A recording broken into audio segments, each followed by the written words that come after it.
All right. Welcome, everyone. Can you all hear me? Just a show of hands. Great.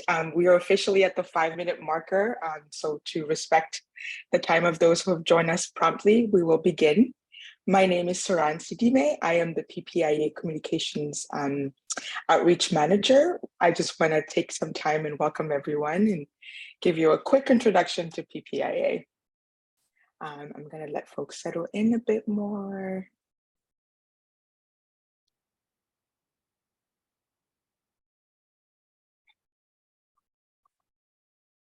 I am going to be sharing my screen in just a second.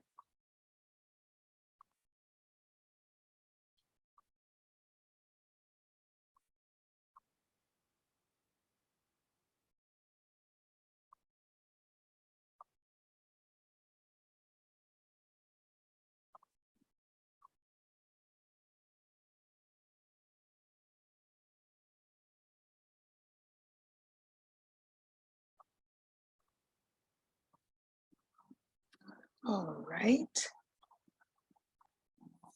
All right, welcome everyone to the first webinar in our PPIA Virtual Mondays series, where we'll talk about the Junior Summer Institute Fellowship Program, give you some pointers, some tips, as well as answer all the questions that you might have. Again, for those who might just be joining us, my name is Saran Sidime. I'm the Communications and Outreach Manager at PPIA.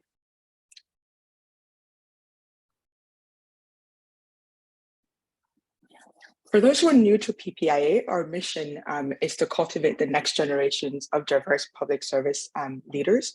So those students who are interested in public service but may not necessarily have the tools or are looking for some preparatory means to get ready for that career path or to just explore their options, PPIA sort of serves as a nonprofit organization that has that as its mission and focus. Our students are really our priority, and part of our work is to make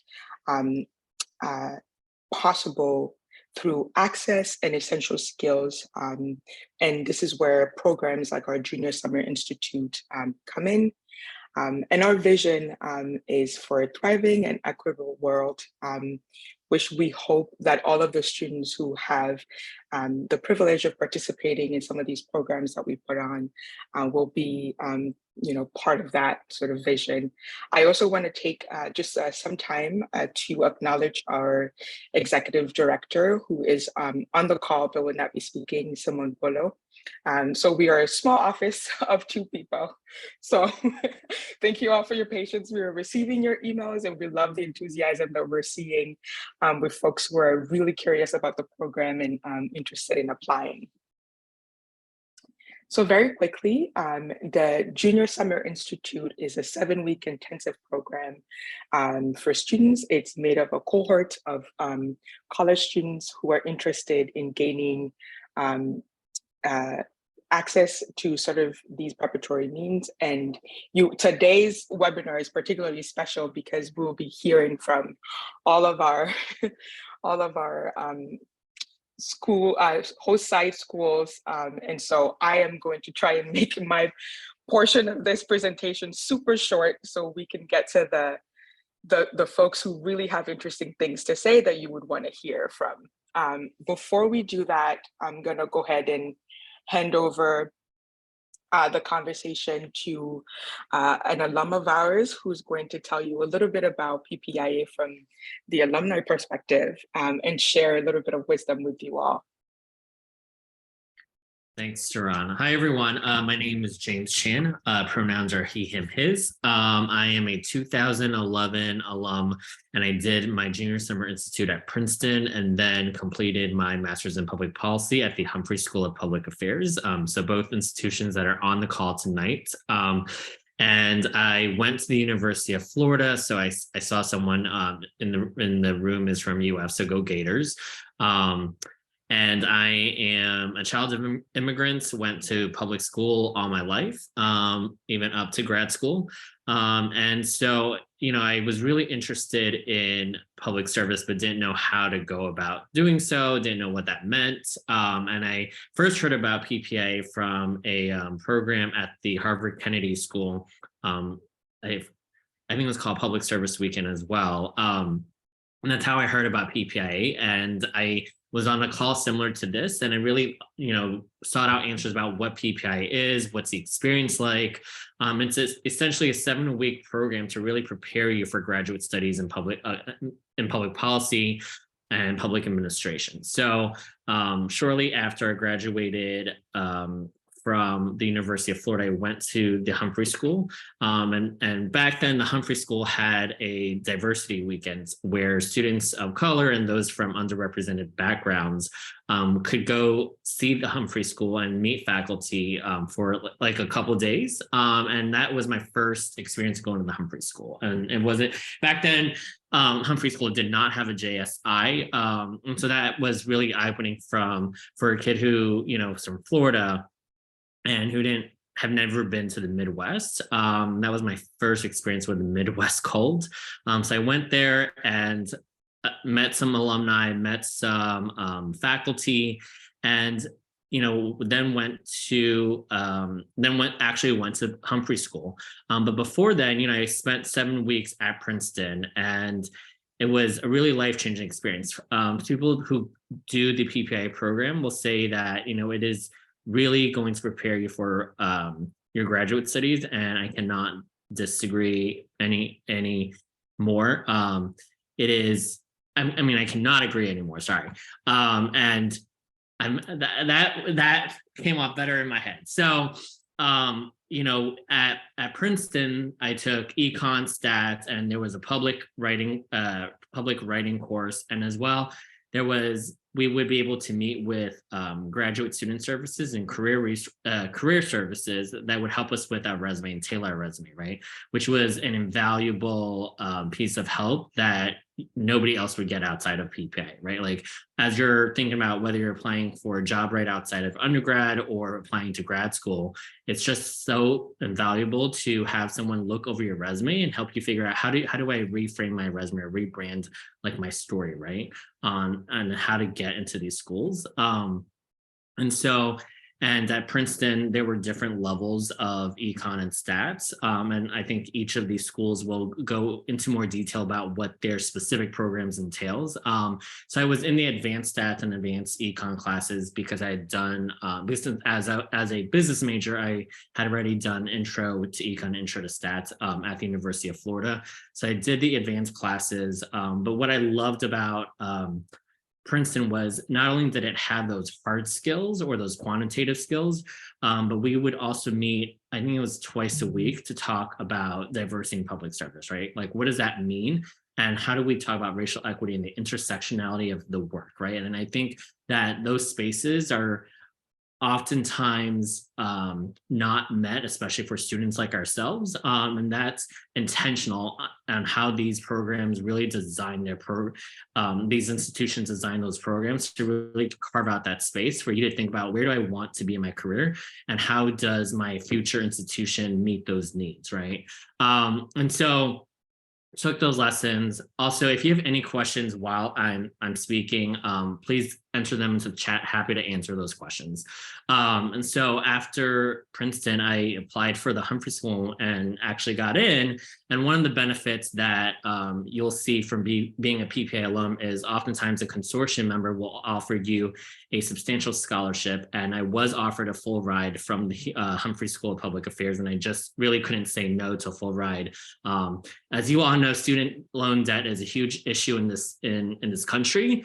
And I knew that, I did not want to have to sacrifice a career in public service and go into, corporate America to really sacrifice my values, right? And so I took that offer from Humphrey School and just went straight into graduate school. And there are varying opinions. I think there are also varying opinions from the schools on this panel tonight on whether you should wait or whether you should apply. My advice is always, who you are, what you should do, and you should always think about that, right?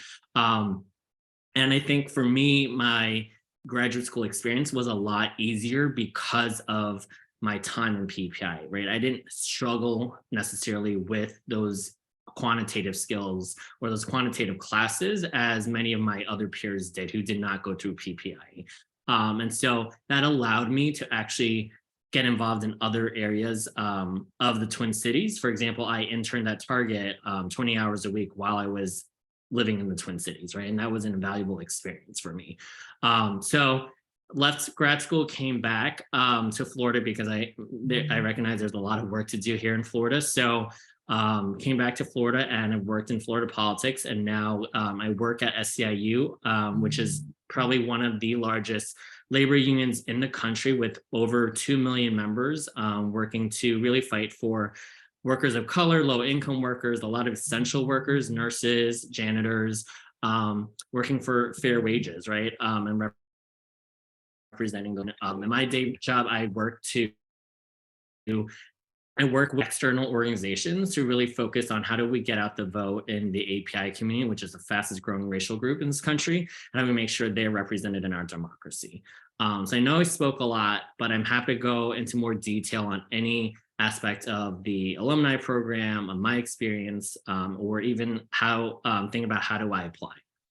So if you have any question, I'm happy to take. You can just go off mute, or you can just put it in the chat box.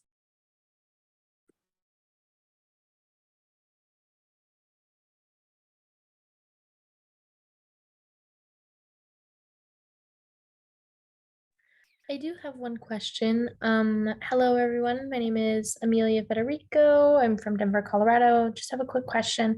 Thank you for sharing your experience, James. I really appreciate it. Question I have is, during your application process to PPIA, could you share some things that you maybe wish you had done differently, some things that you feel like were best practices, as far as the application process to the PPIA program? Sure. Yeah. So one of the like the top piece of advice that I give to anybody that I speak with trying to apply for PPIA is like, think about what you want your story to be, right? I remember, I think in my year there were more than 500 people who applied for Princeton, and there were only, I think, maybe 40 or 35 that got in. And so when you're, put yourself in the shoes of someone who's reading 500 applications, right? Yes, grades matter, scores matter, but at the end of the day, like, we want to know why you're passionate about a public service career, right? Why do you want to be in public service? What is going to make your story stand out? And how does that connect to why you want to attend that specific institution and be part of the PPIA program, right? So really thinking through how you're going to thread the needle on all these things. On your undergraduate education, why you're studying what you're studying, why do you want to go into public service, what do you hope to get out of a career in public service, and what do you hope to do with a career in public service, right? And how will PPIA be part of that journey for you, and wrapping it all together, and what is going to make Amelia, and why Amelia would be a great alumni of the program, but also part of that specific institution. And I would also think through, like, I think the current application is still like the same one I did, where you rank the institution that you want to attend. So I would also think through, why do you want to rank these institutions that way, right? And be very strategic in thinking, if I'm going to spend 7 weeks at any of these institutions, why do I want to go to that institution? Is there a faculty member that I want to connect with while I'm there for 7 weeks? Or do I want to, explore the city to see if this is a city that I would like to live here for 2 years? Thank you so much. I appreciate it. Hi, I'm Rena. I go to Scripps College. On that note, why did you choose to do your GSI at Princeton? Sure. So that's a great question. At the time, I think there were 4 schools. It was Princeton, Carnegie Mellon, Michigan, and Berkeley. I knew that I did not want to be in the West Coast. I knew Berkeley was not school for me. And I really wanted to explore Princeton a little more, right? This was my one opportunity to really know, is Princeton the right school if I ever decided to apply there? because I came from the University of Florida with 50,000 undergrads, right? So for me, I wanted to do something different, and it was a small school, private school, right? Something that I'd never done before. And they had some of the best faculty working on issues that I cared about. And one of the things that I think that was cool about my Princeton experience was we had a half of the cohort was split into a international affairs workshop, and the other one was split into domestic policy workshop. So we actually had a client. Our client was one of the cities in New Jersey, and they wanted us to work on this, basically this urban planning project for them for the summer, right? And so throughout the 7 weeks, we worked on this group project to come up with a proposal to that city on how they could do a better job with their transportation planning, right? And it was interesting because after the program, one of my cohort members actually got hired on as a consultant for that client. So it was really putting those skills that you're learning during that 7 weeks to practical use. Thank you.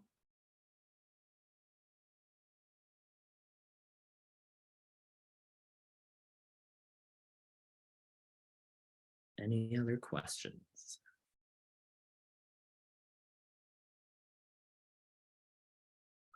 Yes, Paulina.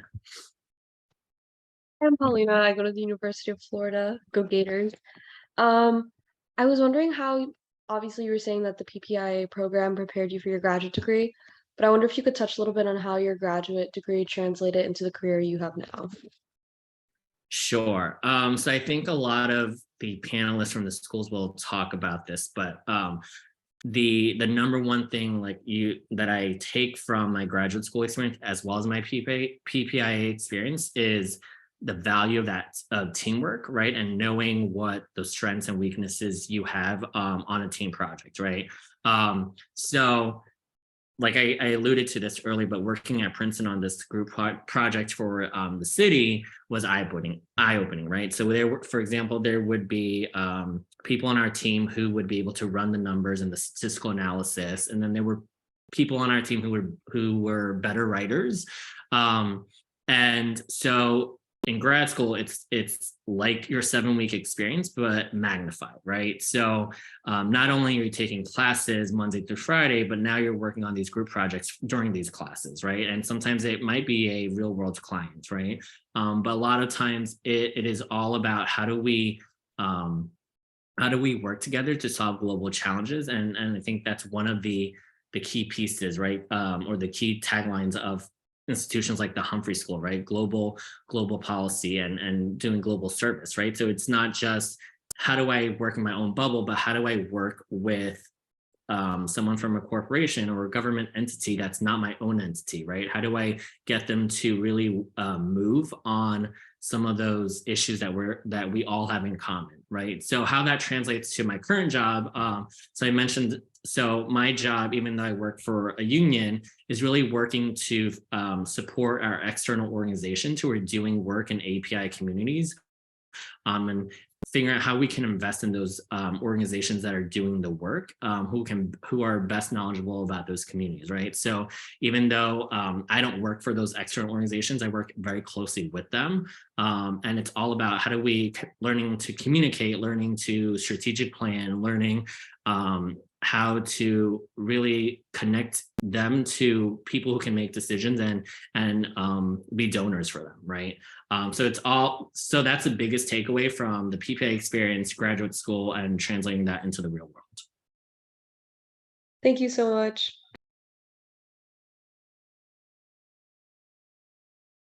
Say goodbye to James for now. But James, if you don't mind, maybe where is the best place if folks have more questions for you, because I know that you won't be able to stay for the entire I can drop my link in the chat, but I'll also stay on to the end just in case there are questions. Perfect. And then at the end of the time, I can answer. That would be amazing. All right. Thank you, James. And I believe, Amen, I saw you in here. Yes, Here. I'm gonna go. Thank you, James, and thank you, Saran. Welcome, everybody. My name is Amint Agai. My pronouns are she, her. I am from the University of Washington School of Public Policy and Governance. We are the newest member.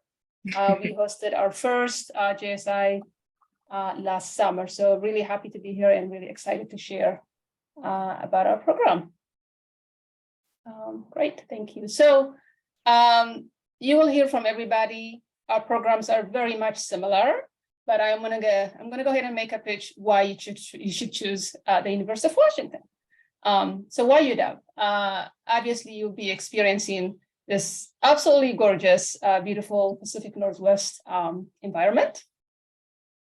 You will also gain the UW experience at the 3rd ranked US policy public institution.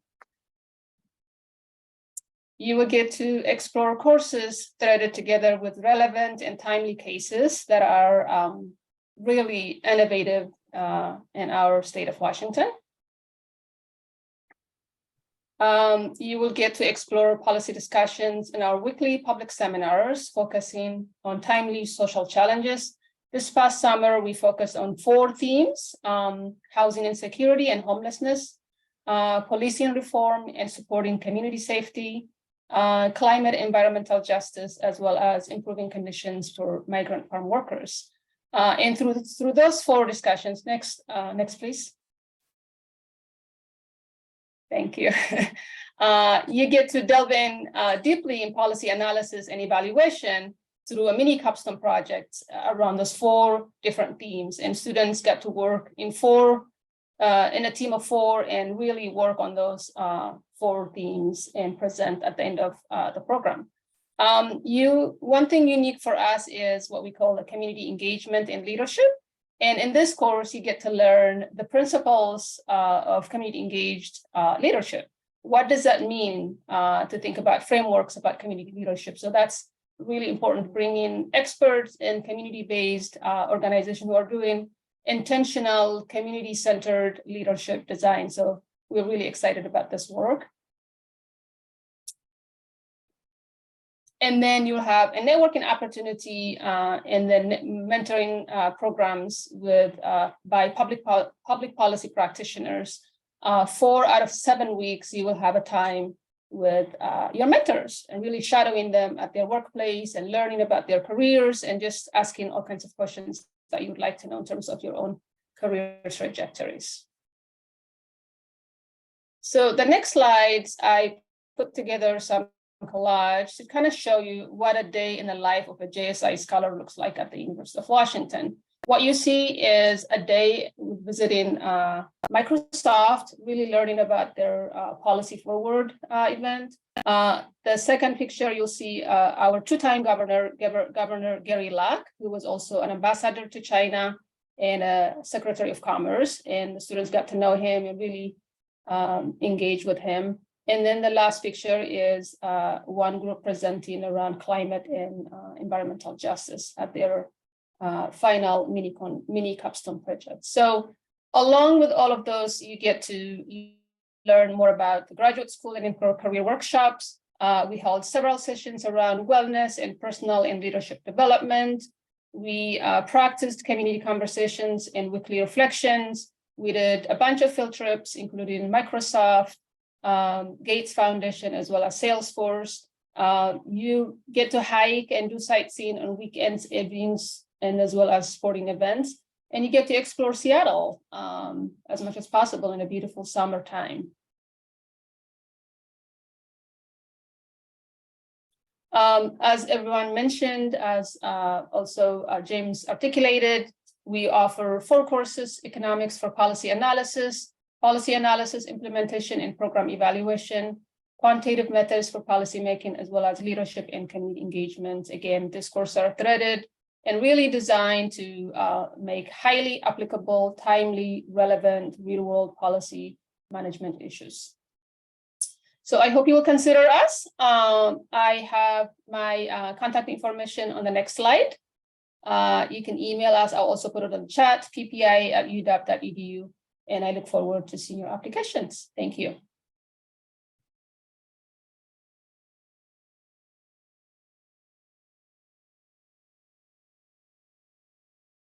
Okay, I think that's me. Hi, everyone. I'm Beth Soboleski. I'm the Director of Admissions and Recruiting at the Ford School of Public Policy at the University of Michigan. And really want to say thank you to all of you for joining us tonight. It was exciting when you all introduced yourselves in the chat to see that you're from many, many different parts of the countries and many different organizations. So that is wonderful to hear. So I'll just give you a little bit of information about our PPI program. So we are actually going into our 42nd year of offering the Junior Summer Institute. PPIA is a institution at the University of Michigan, and one that we're very proud to be associated with. Like my colleagues, students get a lot of time to spend taking quantitative courses and all those sort of things, but just a few things that I'll highlight about our JSI at the Ford School. So we regularly take our students on a field trip to Detroit. Occasionally we're able to go to other parts of the state, but Detroit is kind of our go-to. This summer we went to the mayor's office and met with a number of Ford School alums who are working in the mayor's office. That was really a good trip. We have a weekly lunch series with our faculty, so an opportunity for students to get to know our faculty very closely, and we try to make sure that different types of policy, faculty that teach different types of policy have an opportunity to meet with the students. The Center for Racial Justice is something that is relatively new to Ford, but we're really excited about. So our interim dean, Celeste Watkins Hayes, is the founder of that center, and she was very involved with our students this summer, and as well as members of her staff hosting community conversations during the summer. So that was really, I think, a wonderful opportunity for our students. And then, of course, we have a couple of policy modules. So every summer, one is an internationally focused policy module, and one is a domestically focused. So this summer we had Diplomacy in Africa, which was hosted by a faculty member, Ambassador Susan Page, who has worked in many countries in Africa, and Health and Healthcare in America, which was hosted by Abdul El Sayed, who was the former director of the public health director in the city of Detroit. So an opportunity to really meet with some practitioners. I am confident I should be able to advance this, Saran, but I'm not sure how to do that, if you wouldn't mind. Thank you. Oh, maybe back one. Yep. So Ann Arbor is regularly voted one of the best small cities to live in the country. So you can see, from a variety of different publications. So we really enjoy our location in Ann Arbor, and summer is a particularly wonderful time to be there. It's just, there's all kinds of things to do. We have one of the largest art fairs in the country that takes place during the JSI. So lots of fun things to do. Very close to Detroit. I think our students took a field trip to Chicago this summer. I think some of them actually managed to make it to Toronto. There was a conversation that went on for a little while. So, but just lots of really fun and interesting things to do in the city. I think the last slides are on. So you can see one of the highlights and in demand is the opportunity for the students to go down and see what we call the big house, which is our football stadium. So that, we do love our sports at the University of Michigan, but our students have lots of opportunities to do professional development work. They meet with our graduate career services staff. They do a number of different case studies. We have a leadership initiative that they're able to participate in. And so trying to, outside of just the quantitative work, really giving them opportunities to prepare in a very holistic manner. We have a writing instructor that is part of our faculty for the JSI as well. So trying to give our students the best background that we can as they prepare to think about finishing their senior year and going into graduate school. So that's a little bit about us. And Beth, before we move on to the next school, what would be the best way to reach you if our students have any questions? I can drop my email in the chat, and they're also, we do just have it, it's just fspp-ppia@umich, but I'll drop my direct email in the chat. Happy to answer questions.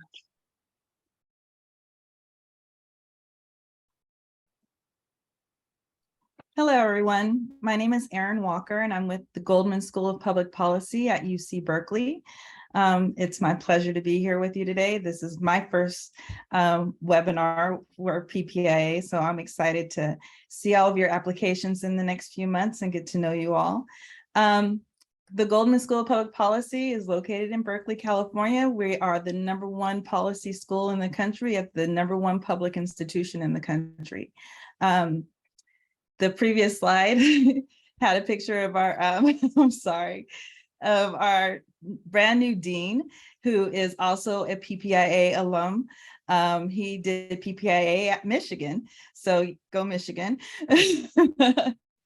And we're really excited to have him with us and to be working with him. He has some great ideas for how GSPP is going to be growing in the next few years, and whomever joins us next summer will have a firsthand view of all those great changes taking place. Now we can go to the next slide. I wanted to share with you a few of our renowned faculty members pictured here, and some of their areas of expertise. Just to name a few, we have Janet Napolitano, who is the former governor of the state of Arizona and former Secretary of Homeland Security under Barack Obama. We also have former governor of Michigan and former Attorney General of Michigan, Jennifer Granholm, who is currently on sabbatical from GSPP, but is here during the summer sometimes. But she's on sabbatical because she is now serving as Secretary of Energy for the current administration. And another prominent faculty member is Robert Reich, former Secretary of Labor and expert in income inequality. So as you can see here listed, we have a lot of faculty with a lot of areas of expertise. We invite them to come and speak to our PPIA cohort every year. The students are always very engaged. Oh, I also wanted to highlight Angela Glover Blackwell, who is the founder of a research and advocacy nonprofit organization called Policy Link that's located here in the Bay Area. Again, they all come and speak to our cohorts every year and present very well and are always a highlight of the summer. And we can go on to the next slide. What is unique about Berkeley is that we have a partnership with the Berkeley School of Law. We also I'm sorry, I'm a little nervous. We offer as part of our class offerings a course in law and public policy, which talks about the intersectionality of public policy, justice, and law. As you all know, I'm sure Berkeley was the epicenter of the 1960s free speech movement. And this class is particularly interesting because our instructors use landmarks around the city of Berkeley as examples of how law and public policy push that movement forward. Typically, we have about 10 students that come over and are really interested in the law component, but this last year we had about 19 students that were particularly interested in law. So we take as many people as are interested in that we can fit into our 30-person cohort. Every year we take field trips and we try to make these field trips fun and interesting. In addition to meeting with local policymakers in Sacramento, Oakland, and San Francisco, we also try to catch baseball games and do all those kinds of fun things whenever we go on these field trips. The people we usually meet with at these different locations are always PPIA alum and GSPP alum. And they can talk about what's next in your public policy careers and where you can go with public policy, and they always are very insightful. So again, I will post my contact information in the chat, and I look forward to seeing all of your applications. Thank you so much, Raina. Erin. You did great. I'm sorry, Erin. Why did I just call you Raina? No I guess I'm worries. nervous too. We're together in this. All right, hi everyone. My name is David Eber. I work in Carnegie Mellon University Science College in the Office of Admission and Financial Aid. And again, thank you for being here with us For our session, we are located in Pittsburgh, Pennsylvania, which is America's most livable city. We're top ranked for food and restaurants, known for its low cost of living, readily accessible art scene. We have great parks with a ton of outdoor activities, and Pittsburgh has been ranked #1 for new graduates starting their careers. At CMU Science College, we train students to change the world by building their skills in analytics and technology. We're preparing our alumni to develop human-centered solutions to address societal scale challenges. Similar to what Berkeley has with law and public policy, Carnegie Mellon offers 2 tracks for PPIA fellows each summer, a general public policy pathway and our data analytics pathway. So in addition to the economics and statistics courses that we offer, PPIA fellows will take 2 other classes based on their track. Everyone takes dismantling systems of oppression. And then the data analytics students will take a data visualization in Tableau for their 4th class, while the general pathway fellows take an international and domestic social policy comparative course. Just to note, competitive applicants to CMU's PPIA JSI will have taken a college algebra course before the end of their junior year because of that focus on the quantitative and technical coursework during the summer. Next slide, if you don't mind, Saran, thank you. Our students, both in PPIA and in our master's programs, they want to tackle the most complex issues, and that requires an interdisciplinary skill set to change the world. We combine social, decision, and data science with the end goal of training our alumni to work at the nexus of people, policy, and technology. So a few of the distinguishing features and benefits of CMU's PPIA program include that we offer those 2 pathways, the general or traditional pathway and our data analytics pathway. And each pathway will have 15 students in the 2023 JSI. Our school has a 2nd location in Washington, D.C., where our offices and classrooms are located in the Hall of the States, which is right near Capitol Hill and Union Station. So during the summer, our PPIA fellows visit D.C., spending time at our offices, meeting with current students, faculty, and our D.C.-based alumni. In addition to spending time at our D.C. Center, our fellows will visit sites like USAID, the Pew Research Center, Capitol Hill, the State Department, among others. And while in Pittsburgh, our fellows spend some of their free time kayaking on the rivers, attending a baseball game. The 3 Rivers Arts Festival and Regatta are over the summer. They are able to visit the wide variety of museums, have picnics in the wide expanse of Shenley Park, which is the 500-acre public park adjacent to CMU's campus. And we go on site visits to regional public and nonprofit organizations over the course of the summer. In addition, we offer one-on-one meetings for our students with our both admissions and career services staff to help get them ready for their graduate school search and or applying for their first job out of school.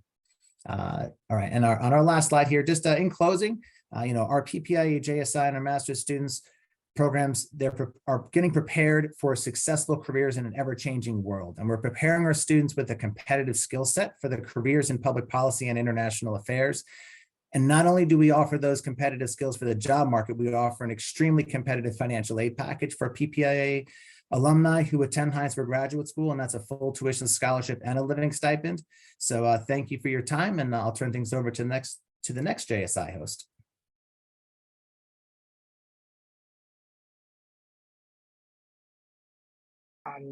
Just a quick second if folks wanted to take some of that down. And I believe David is also going to stick around if folks have questions.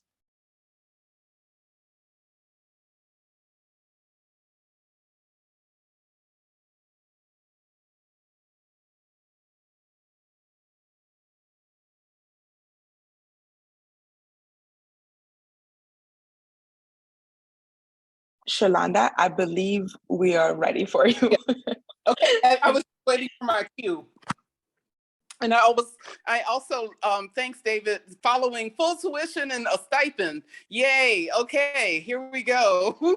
I am Shalonda Clark, and I am the Director of Admissions at the Humphrey School. And for the last 6 summers, I have had the pleasure of also being the Director of our summer JSI. I wanted to start out by telling you a little bit about the Humphrey School. The gentleman that you see pictured is Hubert Humphrey, in addition to being mayor of Minneapolis, a senator from Minnesota, and vice president of the U.S. under Lyndon Johnson. Hubert Humphrey is just an amazing human being. And one of the quotes that you will hear throughout the Humphrey is advancing the common good.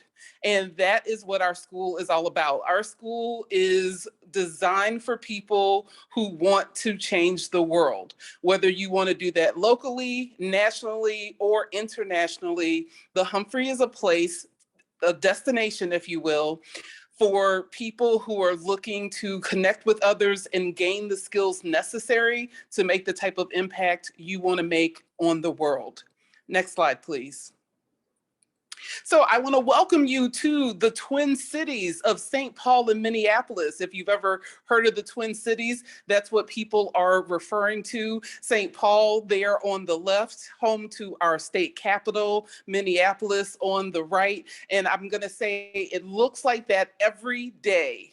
It's right now, it's 65 degrees. It's wonderful. It's amazing. And it's like that all the time. Not really, but today it is. So I'm telling the truth.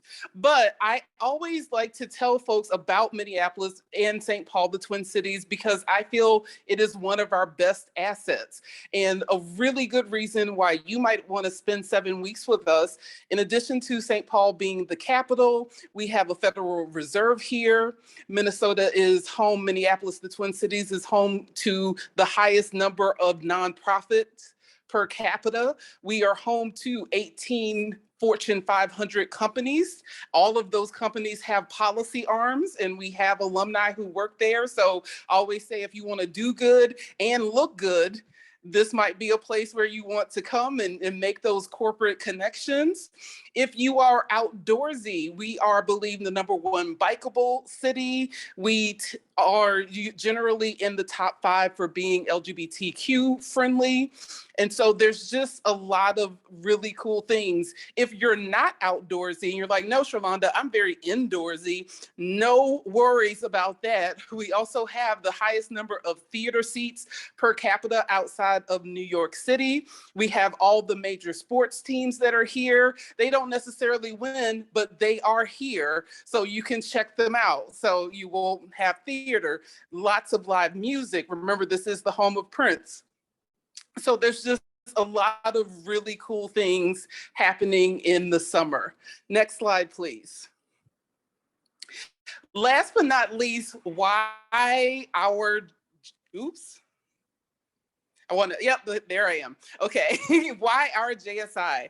Well, our JSI, again, that 7-week program, we focus on grand challenges. And what that is, it will be tied to your policy analysis class, where you and a group of students will get together and you will take on and tackle a really tough, what we sometimes call wicked problems. So it could be everything from how do you gain more voter rights in a time where voter rights are being restricted, to what to do about the migrant crisis that we have at the border, which is a humanitarian issue and something that has not been addressed in a policy way, in a way that's been effective. So that's why it's still an ongoing problem. But at the Humphrey School, you will have an opportunity to focus both on domestic issues and global issues. So you will be taking a policy analysis course. You will be taking a qualitative analysis course, which is different from other JSIs. We wanted to make sure that our students had a well-rounded view of research and data. And so there will be qualitative analysis, quantitative through stats and econ. We also have a global policy seminar and a seminar on race. It goes back and forth between the years, whether it's a global seminar or the seminar on race. But I'm happy to answer questions. And really, with all my colleagues here, you can't go wrong. All of us would love to welcome you. And I look forward to reading some really great applications and seeing you next summer. Thank you so much, Yolanda. I think it looks like folks are just dropping their information in the chat box after their presentation for students to sort of keep in their notes. So please go ahead and do that for our students. And I think Stephen. Yep.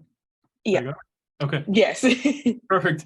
So I do want to build off of the last point Shalonda made. I'm really delighted to be here with all my colleagues. All of these are great programs. They're all great schools. And really, most importantly, kind of everybody who's presenting today and everybody who runs these programs are great people. So wherever you end up, you're in for a great summer. So thanks so much for joining us tonight. And thank you, James, for that introduction and sort of kind of talking a lot about Princeton. You've made my job very easy tonight. But I just want to kind of also highlight for everybody on the call, like James went to one PPIA school for the summer and a different for the master's. And that happens sort of all the time. We all welcome JSI grads from other programs into our schools. So it's just sort of, I just kind of want to go back to like this whole network that you're gaining regardless of which school you go to. So that's kind of how I want to begin. And now I'm ready for the next slide. So we are located roughly midway between New York and Philly in central New Jersey. So like all of the other programs, we have the quantitative methods for policy analysis, essentially that's statistics. We also have econ for policy analysis. And one of the things that sort of we differentiate here at Princeton is we offer these in two different levels. So one is sort of an intro intermediate level and one is an advanced level. And if you're interested in sort of or if you're in the intro intermediate level for either the quant methods or econ courses, it would really be, an algebra preparation. You'd have algebra in your background, and that might be maybe the most advanced math that you've had. If you're in the more advanced course, we will be looking for a background in calculus, including knowledge of derivatives, partial derivatives, integration, and maximization. So it really is, looking for sort of more advanced mathematics training up through the junior year. We also have a policy writing and analysis course, and then the policy workshops. Princeton offers them on a domestic or international basis, and here you choose. So you're doing either one or the other. And that's similar to how we run the MPA program, which is our master's program, is we have sort of both a domestic focus and an international focus. There is some overlap and some cross between the two, but you would be focused on your paper and with your client, either for a domestic client or an international client. We also work really hard to provide tutoring for students on when you need it, whenever you need it. And sort of, I think another theme really of all the JSI schools is just support, the support from the teams of all the people who run JSI. We all want you to succeed. We all want you to sort of be future, we look forward to you all being the future policy leaders and want to do what we can to support you on that, on that path. Next slide, please. So some of our co-curricular programming, similar to a lot of the other schools, is we have one-on-one meetings with the graduate admissions team to really help you understand just the process of applying to graduate school, whether it's at Princeton or elsewhere. Sometimes that's it's a unique thing about how to package your story, how to talk about yourself, as James was alluding to in the opening. So the admissions and the career development team at Princeton has meetings with our students. We also do trips to New York, to Philly, and to DC for a variety of purposes. New York is generally fun-based, and then DC there's some more structured programming around sort of the policy apparatus that exists in DC.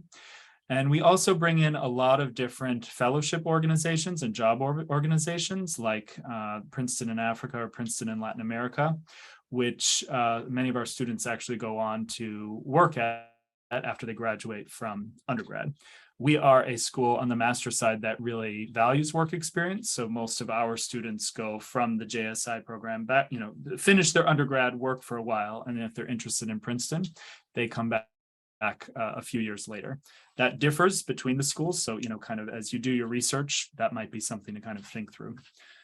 I think we're on to the next slide. And here is some information. Contact SPIA admissions at princeton.edu is the best way to get a hold of me. We also have our Associate Dean for Diversity, Equity, and Inclusion. This is a new role at Princeton, Raina Truelove. Her email is also on here. She's not on the call tonight, but would be more than happy to talk with anybody. So again, these are all great programs. They're all great schools. And thank you all very much for being with us this evening.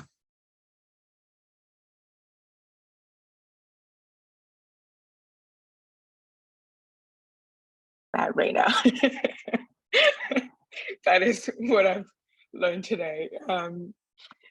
Okay, so I think this section is a little bit back to the details of the application, we know that folks, many people are just curious about the program, but we want to make sure that you are actually eligible before you sort of take on the task of applying.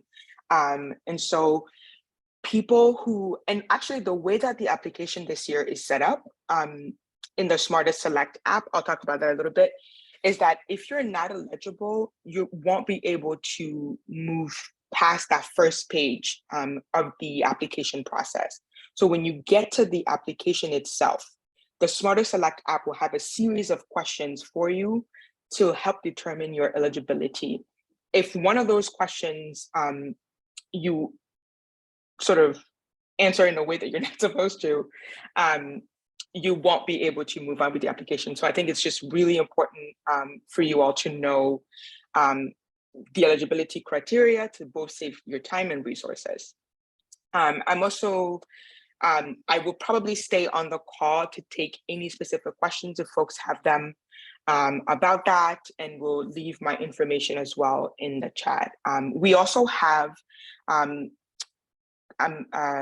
a Google form for you all to fill out towards the end of the presentation. So I just want to make folks aware that we want to go ahead and help you stay connected to PPIA and all of our JSI host sites.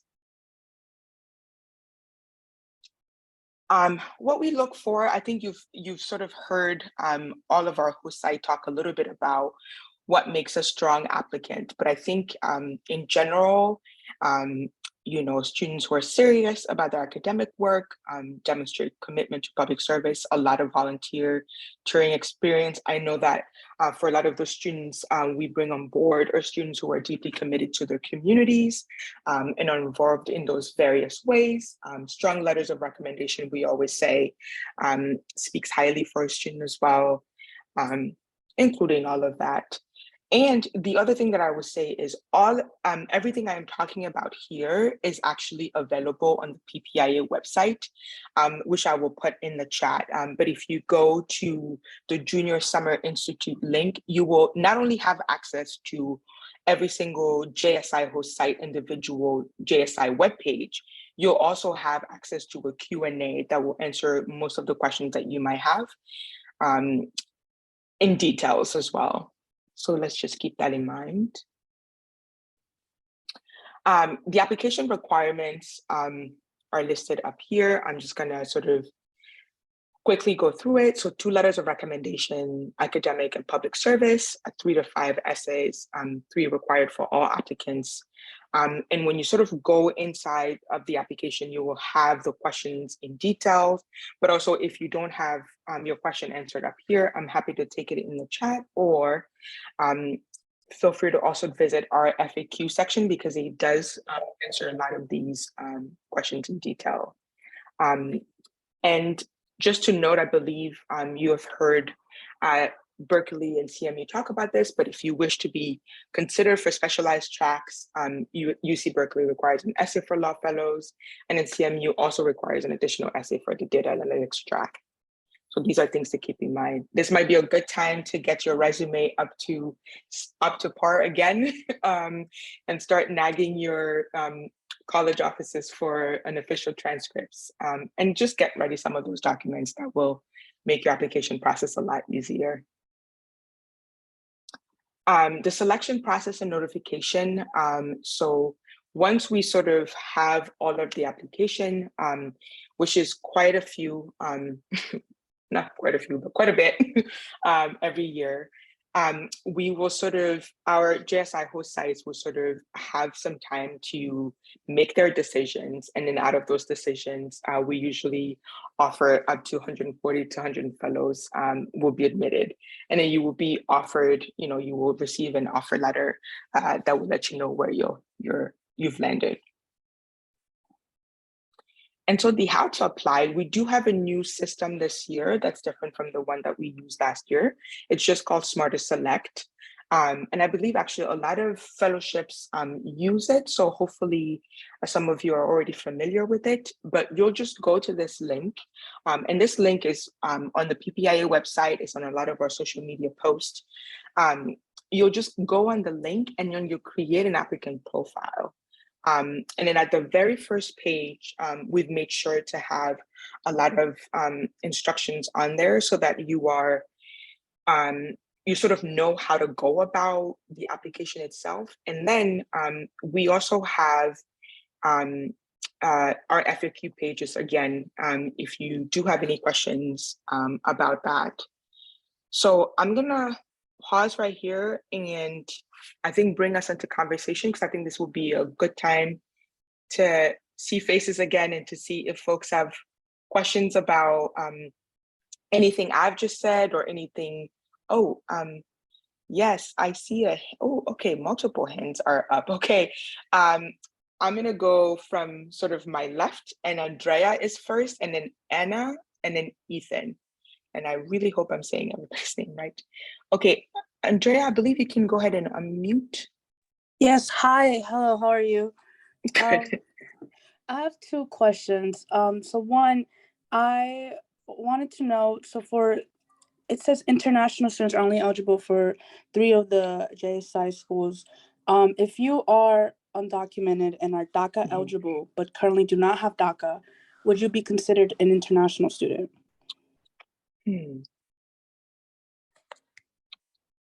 That's, I can jump in for Princeton anyway. I'm sorry, yes. Sorry. No, that's okay, Stephen, go ahead. Well, we're one of the schools that does look at international students. So first of all, like a broad statement on international students, and then a more tailored statement on DACA. That for at Princeton anyway, it doesn't matter, yes, no, either way. Like, we're fully supportive, fully welcoming. We want you as a part of our community. And I say this really only because, well, not only, but from our president to very senior members of Princeton, we brought a case to the Supreme Court over DACA and undocumented students. So there's an incredibly strong institutional commitment at Princeton to support students. So at least from the Princeton side, you would be sort of a domestic student, but regardless, we support DACA students both for the JSI and for the master's programs. Awesome, thank you so much. And then my second question would be, if you have not had the opportunity to take some of those graduate courses or have any strengths in maths per se, let's say you took like 1 or 2 courses in math because that's what your university offered you, particularly for your major, would that disadvantage you in your application process?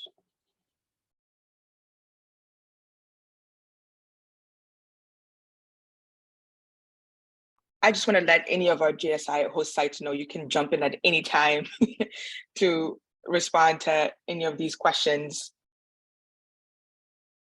So I believe Andrea's question was if, Andrea, can you go ahead and repeat that one more time?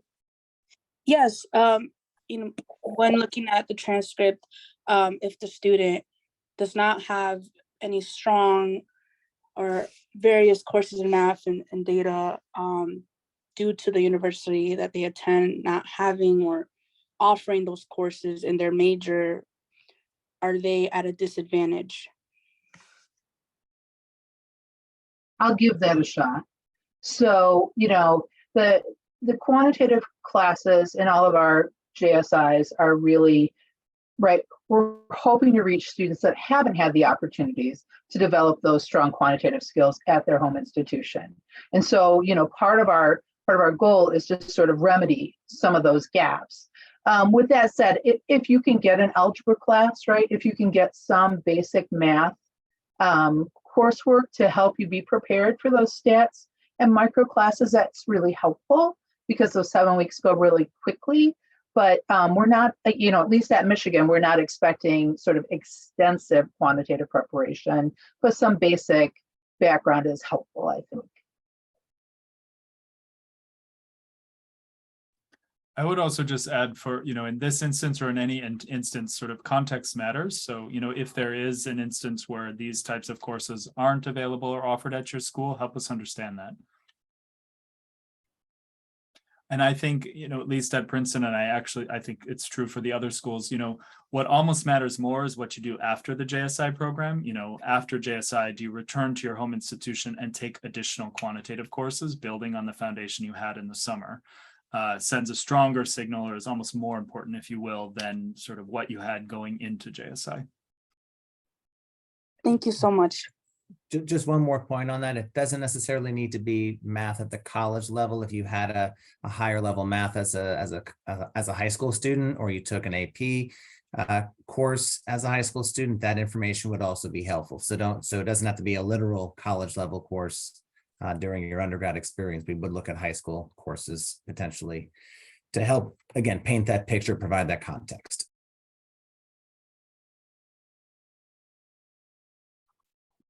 Before we move on to Anna's question, I just want to bring everybody's attention to the Google form that I've dropped in the chat box. If you'd like to stay in touch with our JSI host sites, this would be a good way for them to know that you attended tonight's event and then would like to be reached. So please take a minute and fill that out for us. And I'm going to allow Anna to ask her question. Yeah, thank you so much. Hi, everyone. I am Anna. I go to Macalester College. Thank you for your presentation. So I am an international student from Senegal, and my dad is retired, so he's not like working anymore. And so I was just wondering how the financial statements would be assessed, what I actually needed to provide to like, yeah, for that part of the application, because it's a bit confusing for both me and him. Also, because the first language in Senegal is French, should I just like translate the document myself? Would that be okay? Or like what is actually expected of me? Thank you.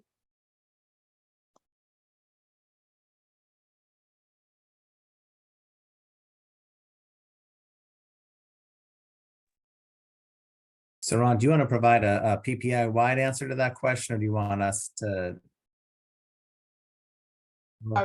I think, Anna, I'm going to go ahead and put my email address again in the chat.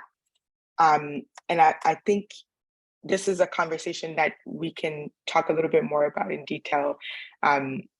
But I've put my email in the chat, and so please feel free to email me. Also, your sister from Guinea here, so West African house, love to hear it. Okay, I'm gonna move on to Ethan, and then Rena, and then Amelia, just in the order that I see it. All right, hi everyone. My name is Ethan from Cal Poly SLO, he, him pronouns. And I had a question, I guess, for you, Saran, about PPIA. So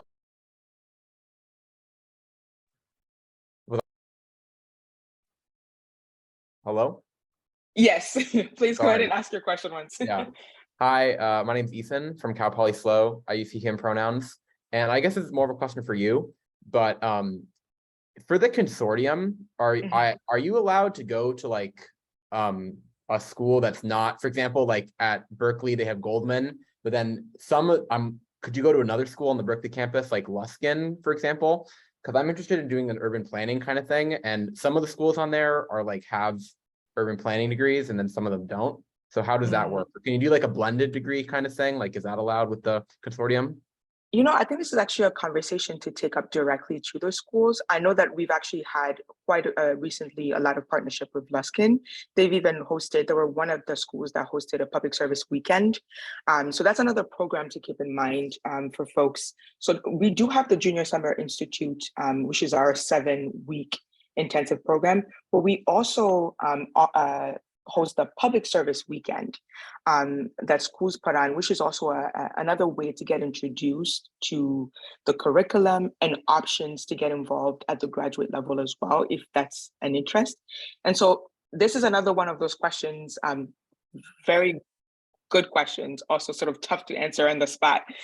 So please take advantage of my email address, and I will make sure to follow up with the appropriate people to respond to that. Thank you. Can I add just one thing to your answer? Yes, of course. If I heard what you were asking, Ethan, it sounded like maybe you were asking about, right, so if I'm interested in the University of Michigan, but I'm not interested in a program at the Ford School, but at one of the other schools and colleges, is that, so the consortium schools are schools that have opted in to providing these to providing these benefits. At this point, the only school at Michigan that's part of the consortium is the Ford School. So we may have students that go and do other degree programs at Michigan. They don't necessarily get the benefits of PPIA. Some of the schools may opt in and they may provide benefits, but they haven't pre-approved that they're going to do that. So it's certainly worth exploring. You may still get those benefits, but it's not part of the consortium. And I think that's true for most of my colleagues. All right, thank you. And this is why we have our JSI host sites on the call. Thank you, Beth.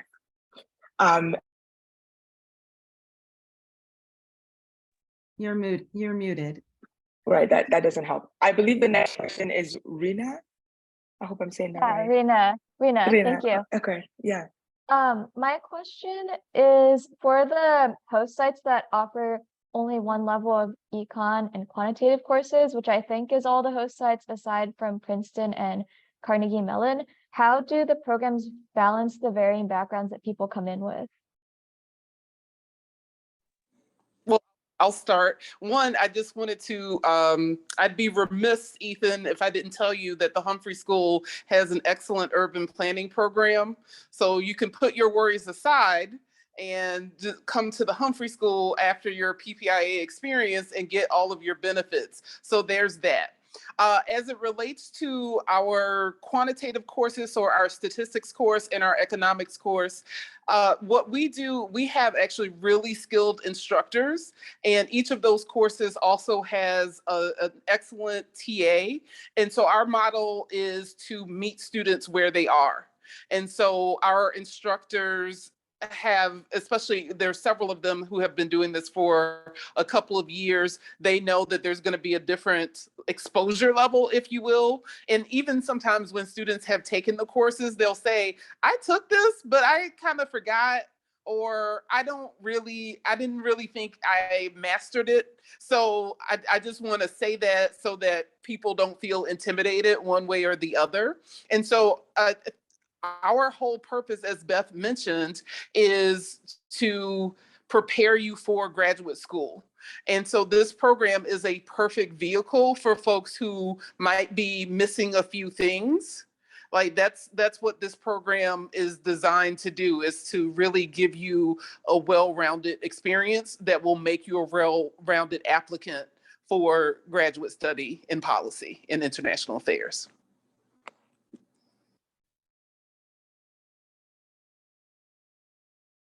And what Sholanda said is exactly the same for us. Sorry. I have nothing more to add.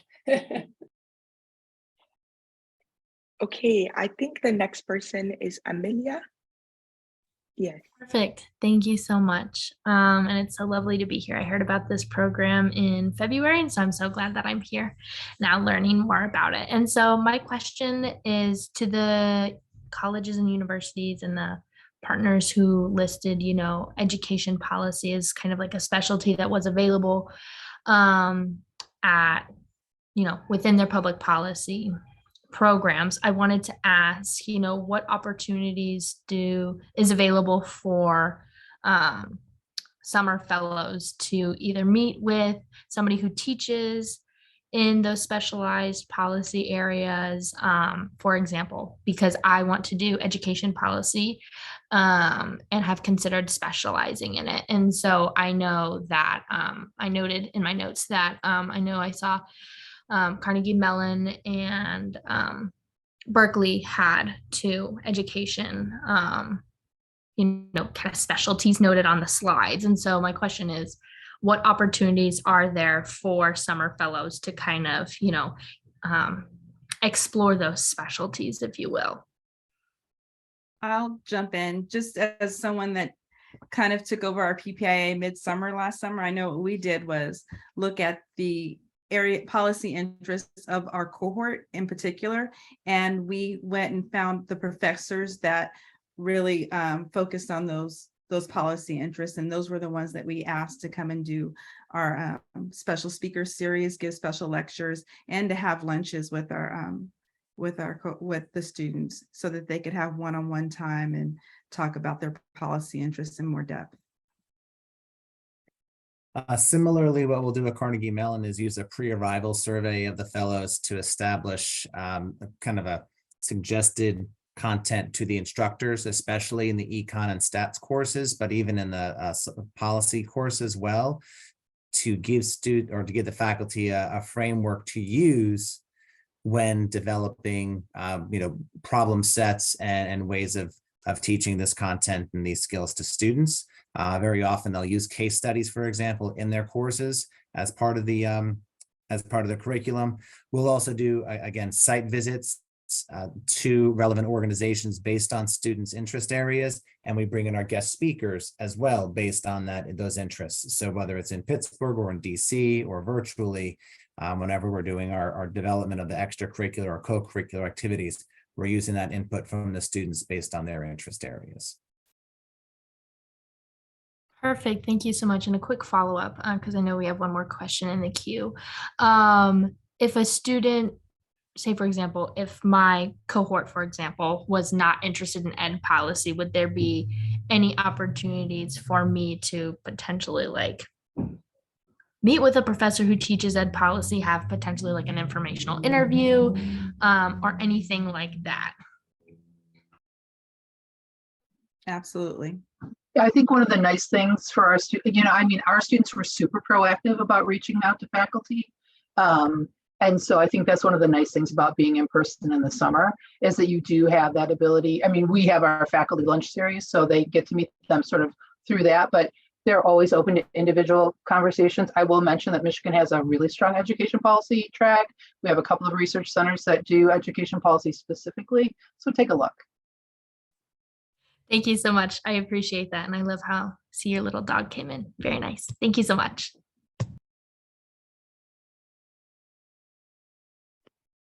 Hi, I'm Paulina. Thank you all for being here tonight. So my question is similar to Amelia's. So I'm very interested in issues. I saw a lot of you highlighted that you had healthcare and immigration as a policy area we're focused on. I feel like I'm very interested in the issue of reproductive rights in that intersection with healthcare. And I was just wondering if you had any examples of past alumni who engage with such policy areas and as well with immigration.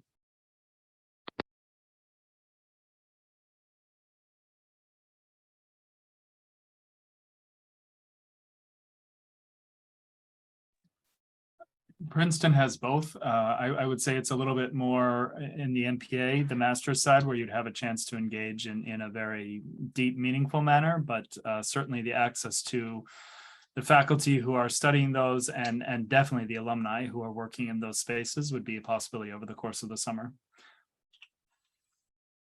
I would also just maybe make a broad statement about a lot of the skills that you're learning in JSI and in the policy programs thereafter are sort of a lot about how to think and how to approach problem solving and how to sort of, use the quantitative analysis skills you learn at JSI or in the master's to whatever policy area it is. So whether it's reproductive health care and human rights or immigration or education policy, it's sort of the skills you're learning at these programs are applicable to kind of all of these areas of specialization. Just to build on that and to reiterate that you only have 7 weeks with us over the summer. So much of it is trying to provide those skills in a meaningful way. And then thinking about the many different places, types of organizations, career paths that you can pursue. It goes so quickly. And so much of the experience is, like Stephen said, it's just giving you that start down that path. But the practical application of skills to learn by doing is definitely something that's a trademark. You heard several JSI hosts talk about the case, the capstone project or some sort of culminating way of having an impact on the region or their campus or the surrounding areas. And that's such an important component of the JSI experience, as well as a lot of our master's programs. So keeping that in mind is really important.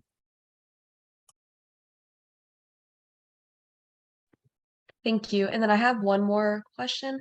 So in terms of writing about internships and prior more work-oriented experiences, what are things that you guys would want us to emphasize on the application to showcase our skills or interests?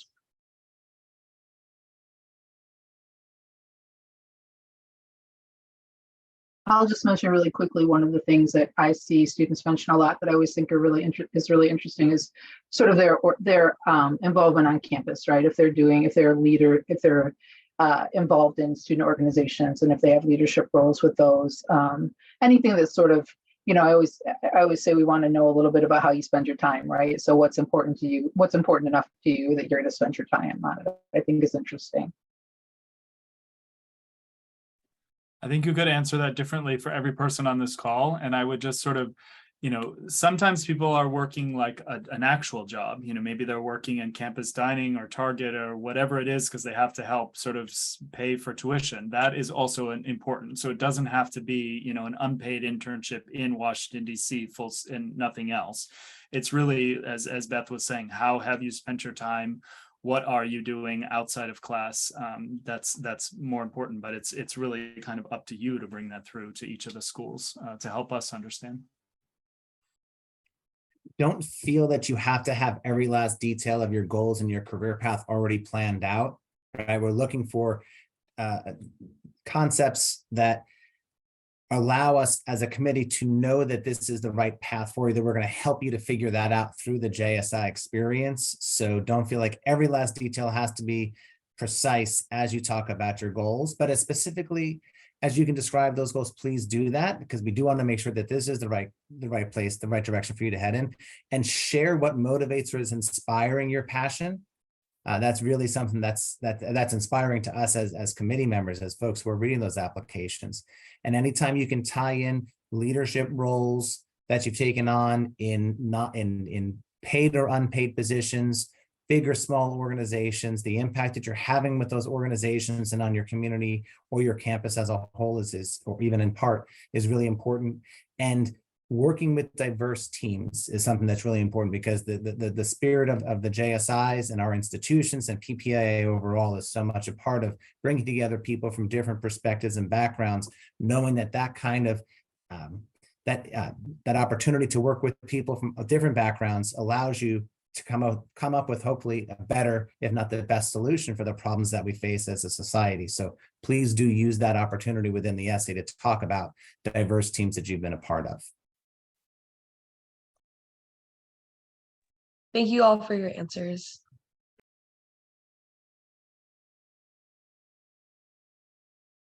I don't have any other hands raised, but this is sort of I think a call. Does anyone who's still here have any questions?